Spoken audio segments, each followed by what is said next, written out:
Hi, my name is Trevor, and this is my Jesus story. Two of the stories that always seem to come to mind for me are the story of Moses and the story of Abraham and Isaac. With the story of Moses, the part that captures my imagination is that 40 years in the middle, when he was young and he had the whole story in Egypt and then the coming out of Egypt. But I think about that part in the middle a lot. It was 40 years.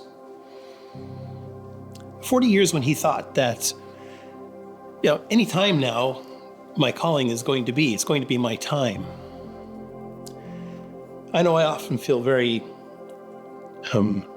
I feel frustrated. I feel impatient when I have an idea as to what is supposed to happen in life, and I like to set a timetable, and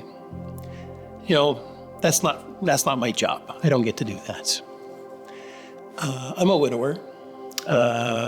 My wife had died in 2016, and I had this idea. Statistically, happily married men tend to be married within the first 3 years. Okay, well, I'm a very happily married guy. That's probably what my course is going to be.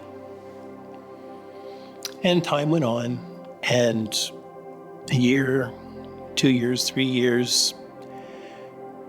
Well, when we get to just about 10 years, I'm starting to really feel hopeless. I'm feeling far away emotionally. I'm not, angry or anything like that. I'm not in part of any fellowship group. The group that I was with,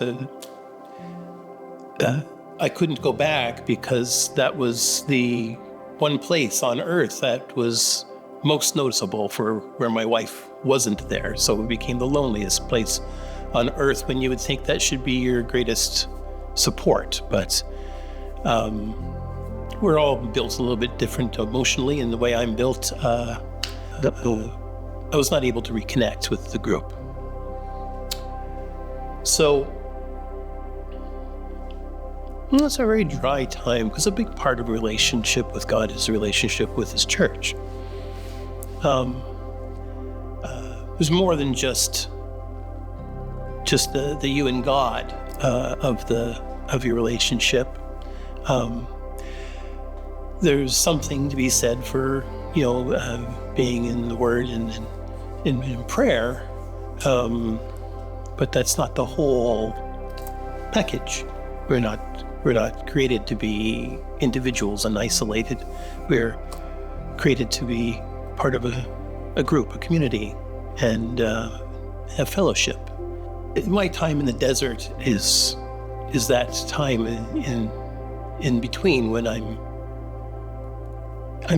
hoping and praying and trying and putting myself out there emotionally, thinking that I'm ready.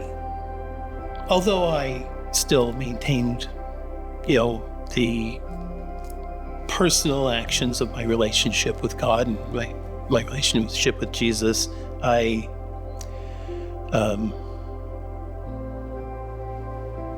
just wasn't getting what I was expecting, what I was hoping for.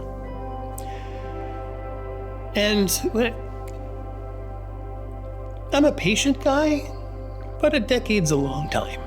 And it was wearing on me, and I was really feeling like giving up, and I was at the point of giving up when I met Elisa. We were able to have a lot of really deep conversations about a lot of things, and we found that subject after subject, we were like right on the same page. We had the same hopes and dreams and ideals and standards that we wanted to build a life with, and we became very excited. We fall in love, and in short order we get married, and we're half a year in, and it's going fantastic, as it should be at this point anyways. And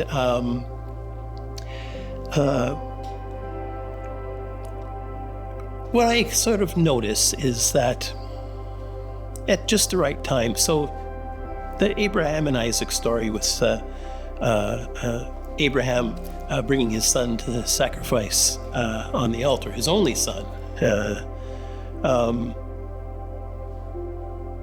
in his faith, he went through the motions and did the actions that were required of him, and at just the right moment,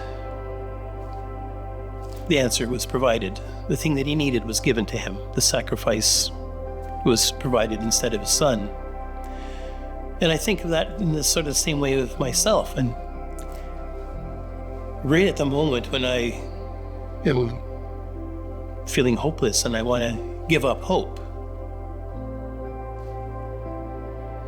there is the thing that I need. There's the thing I've been searching for after this decade of my time of wandering in the wilderness, as it were. There was the thing that I was needing. There's the thing I was looking for, my partner in life, my wife. And with that came a church community she was part of, and that's something that had been a giant hole in my life. I like to be involved in community. I like to be giving and fellowshipping, and it was a long time that I was without that, and it's been very fulfilling. I'm very grateful. It's something that is in virtually all of my prayers is that Thanksgiving.